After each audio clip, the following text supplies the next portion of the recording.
अमेरिकी राष्ट्रपति ट्रंप ने जरूर वहां से अमेरिका से एक घोषणा की है कि हमारी और हिंदुस्तान के प्रधानमंत्री की डील हुई है।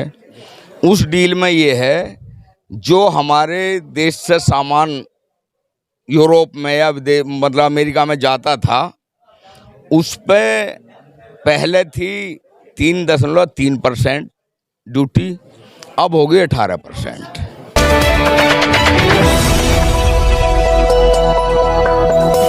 राजनीति से काम तक,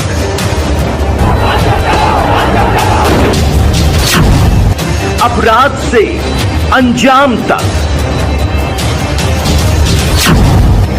खेत से खलिहान तक, अब हर खबर पर होगी हमारी नजर।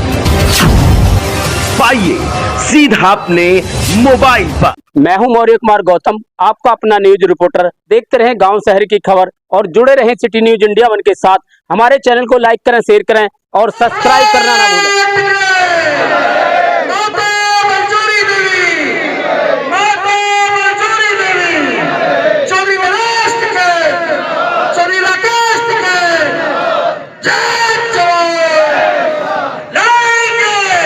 उत्तर प्रदेश में ऐसा प्रेरणा स्रोत इंसान शायद आपको कभी पहले देखने को मिला हो। उनकी एक नहीं ऐसी सैकड़ों मिसाल है कि उनके घर में डेथ हुई और वो घटनास्थल पर थे।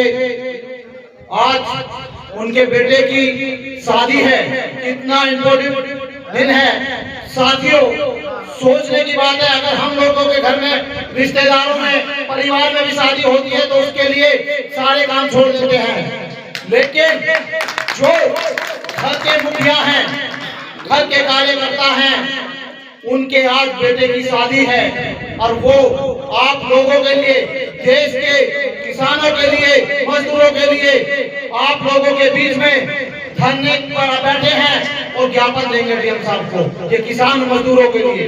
तो मैं अपने जिला अध्यक्ष जी को नमन करता हूं कि ऐसे प्रेरणा स्रोत बहुत ही कम देखने को मिलेंगे। बहुत ही कम लोग ऐसे होते हैं जो सबसे पहले अपने कर्तव्य को आगे रखते हैं और परिवार को पीछे छोड़ते हैं। नहीं तो मैंने देखा है कि परिवार पहले होता है और समाज का जो कर्तव्य है वो उसे पीछे छोड़ देते हैं। लोग तो दलाली करते हैं, लेकिन परित्याग, बलिदान अगर सीखना है, त्याग बलिदान, तो हमारे सामने हमारे जिला अध्यक्ष जी उसके प्रेरणा सूत्र हमारे सामने बैठे हैं। तो साथियों, मैं अपनी बात शुरू करूं। यहाँ उपस्थित महिला वीरांगनाएं, पिता तुल्य बुजुर्ग, मेरे नौजवान साथियों, अभी जो अमेरिका से डील हुई है वो सीधा डाका गिरा गया है। वो भारत के साथ विश्वासघात है, वो गद्दारी की है भारत के साथ। आज जो सत्ता में बैठे हैं, सत्ता में वो लोग बैठे हुए हैं जो कल भी आजादी के समय देश के साथ गद्दारी कर रहे थे, तो वो आज जो सत्ता में बैठे हैं तो वो गद्दारी क्यों ना करेंगे। साथियों, जो सत्ता में बैठे हैं ये वो लोग हैं जो अंग्रेजों के दलाल थे, अंग्रेजों के साथ खड़े थे और जो अपने साथी हमारे शहीद जंग के लिए लड़ रहे थे, आजादी के लिए लड़ रहे थे, तो उनका बलिदान जो हुई, शहादत हुई, वो इन आरएसएस के लोगों की वजह से हुई, इन बीजेपी के लोगों की वजह से हुई। क्योंकि ये लोग उस टाइम अंग्रेजों की दलाली कर रहे थे, हमारे क्रांतिकारी वीरों की मुखबरी करके अंग्रेजों से मरवाने का काम करते थे। साथियों, अब जो अमेरिका से डील हुई है वो भारत के साथ बहुत बड़ा विश्वासघात किया गया है, भारत के साथ छल किया गया है। इसका कारण अडानी और जो इन्होंने सेक्स रैकेट में जो फंसे हुए हैं, अपनी गर्दन को बचाने के लिए, अपने बदनामी के बदनुमा दाग को छुपाने के लिए इन्होंने ये डील की है। अपने उस दोस्त, अपने उस मित्र अडानी को बचाने के लिए की है। साथियों, मैं आपको बता देना चाहता हूँ, ये भारत सरकार ने 18 महीने से अडानी को नोटिस तक तामील नहीं होने दिया गया है, क्योंकि ये अडानी को बचाना चाहते हैं। अडानी ने कई 1000 करोड़ का घोटाला अमेरिका के साथ किया हुआ है। जिसका बार बार नोटिस आता है और भारत सरकार उसे दबा लेती है। साथियों, एक तो वो और दूसरा सेक्स रैकेट जो अभी आपने फाइल चल रही है, उसमें भारत के ऐसे मंत्री, ऐसे नेता घर घर जो देश में आसक्ता चला रहे हैं, वो लोग लिप्त हैं। छोटी छोटी बच्चियों के साथ शोषण किया गया है। उससे छुटने के लिए ये आपके देश के किसान, नौजवान, मजदूरों के साथ बहुत बड़ा विश्वासघात किया गया है, धोखा किया गया है। साथियों, अभी जो कृषि से, जमीन से पैदा होने वाली फसलें हैं, वो सारी अमेरिका से आएंगी। अमेरिका के साथ साथ जो अमेरिका के 27 देश मित्र हैं, जो अंग्रेज देश है, जिनके हम गुलाम रहे थे, उन्हीं को बेचने का काम किया है। एक अमेरिका नहीं, एक अंग्रेज देशों का 27 देशों का एक गुट है, उस गुट के साथ संधि है सीधा सीधा।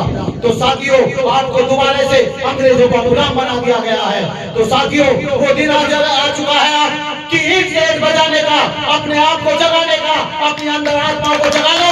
आज वो वक्त आ गया है, इन भ्रष्टाचारियों को बता देने का समय आ गया है कि हम उन पूर्वजों की संतान है जिन्होंने जब हंसते हंसते बलिदान दिया था, अपने प्राणों की आहुति दे दी थी, हंसते हंसते फांसी के फंदों को चूमकर अपने घरों में दे दिया था। ये क्रांतिकारियों का देश है, ये बलिदानियों का देश है। आज भी बलिदान देने के लिए हम तैयार हैं। हम एक आवाज की इंतजार है, हम अपने मिटने के लिए तैयार हैं। हम तो अपने नेताओं का इंतजार कर रहे हैं कब संयुक्त राष्ट्र किसान मोर्चा का आह्वान हो और हम दिल्ली की तरफ कूच करें। हम इन भ्रष्टाचारी सरकार को अपनी वोट को भी रखाना है, क्योंकि इस भ्रष्ट सरकार को फाड़ने के लिए आपके पास सिर्फ एक ही अधिकार है, वो है वोट का अधिकार। तो साथियों, अपने गाँव में, घर घर में ये बता दो कि अपनी वोट को बचाना है, क्योंकि हमारी वोट की भी लड़ाई चल रही है इस भ्रष्ट सरकार के, क्योंकि ये जानता है कि हम जीत तो सकते नहीं है। इसलिए वोटों को काटो, वोटों को काटो, नोट बांटो, तभी तो कहीं वो जीतेंगे। आज बात करते हैं ये हिंदू धर्म की, सनातन धर्म की, और ये जो गाय की लड़ाई लड़ते हैं, गाय काटने वाली कंपनियों से 500 करोड़ का चंदा लेती है सरकार। साथियों, कहाँ की बात करते हैं, हिंदू मुस्लिम में लड़ाते हैं, तो अब धर्म पर लड़ाई, अब जातिवाद पर लड़ाई, तो ये एक दूसरे को लड़ा करके ही सत्ता चलाना चाहते हैं। क्यों? ये जानते हैं ये तो अंग्रेजों के सहपाठी थे, उनके साथी थे। अंग्रेजों ने भी तो हमको धर्म पे, जातियों में बांट करके हमें लड़ा करके जो सरकार चलाई थी, उसी प्रकार आज तुम्हारे बीच में अंग्रेजों की औलाद बैठी हुई है, वो आपको बांट करके सरकार चला रही है और वो आपको लड़ा रही है, कभी धर्म के नाम पर, कभी जातियों के नाम पर, तो कभी आपको यूजीसी के नाम पर, तो कभी आपको किसानों के अनहित के कानून ला करके। साथ ही बात मैं आपको बताऊं, जब सरकार ने देश के अनहित में जाकर कोई विधेयक लाए हैं, तो इन्होंने पहले कोई ना कोई ऐसा विधेयक पास, मतलब एक मुद्दा ऐसा दिया है, या तो धर्म पे लड़ाई हुई है या जाति पर लड़ाई हुई है, तो ये पहले इंसान का ध्यान डाइवर्ट करते हैं दूसरी तरफ और सीधा पीछे के रास्ते से संसद में ये विधेयक पास करते हैं।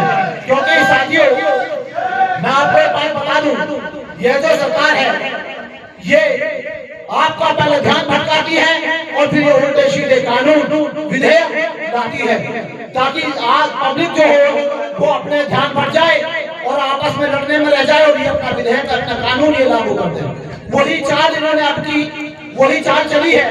पहले यूजीसी का बिल लाए, ये जानते थे कि यूजीसी का एक बिल ला करके इन लोगों के बीच में, यानी बंदरों के बीच में फेली रख दो, ये आपस में झपटेंगे, लड़ेंगे और उसके बाद में आप अपना दोस्त अमेरिका से डील कर लो।